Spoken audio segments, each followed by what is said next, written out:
Donc, avec le pinceau normal, si vous voyez une croix, bien sûr, c'est que verrouillage majuscule, le caps lock est enclenché sur le clavier. Il faut le désenclencher pour voir la taille du pinceau. Pour modifier la taille du pinceau, j'enfonce CTRL-ALT sur le Mac. Les mêmes touches sur le PC, ça marche aussi. Sauf que sur le Mac, c'est le bouton gauche et sur le PC, c'est le bouton droit. J'enfonce, je bouge de gauche à droite, de bas en haut. Il me faut une brush pour bien faire. Voilà. Abord flou. Et vous allez déterminer la dimension. Et alors, c'est simple. Dans ce calque ici, j'ai pas besoin de sélectionner quoi que ce soit, surtout pas.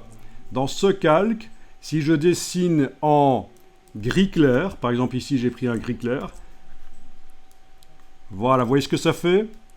Ça fait ressortir les écailles à cet endroit-là parce que je viens d'amener du gris clair dans le calque. Donc je module les lumières grâce à ça.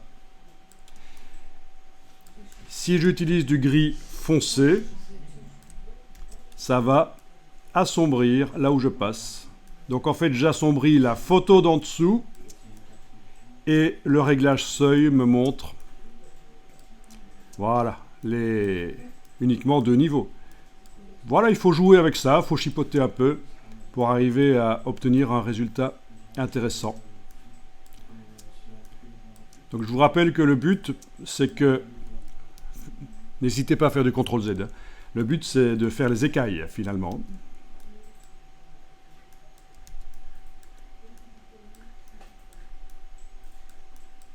Voilà, il faut que les écailles apparaissent pour bien faire.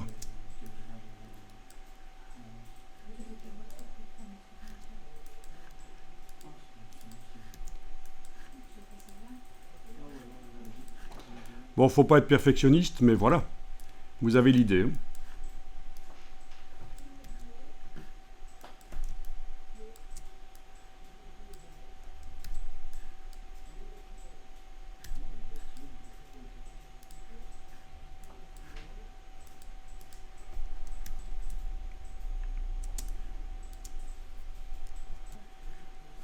Voilà, donc j'ai amené du sombre et du clair pour modeler les lumières. Alors évidemment, si vous enlevez l'œil en face du calque seuil, vous voyez l'image du serpent modifiée au niveau de ses luminosités. Ça ressemble à rien du tout, on l'a pas fait dans le but de regarder l'image.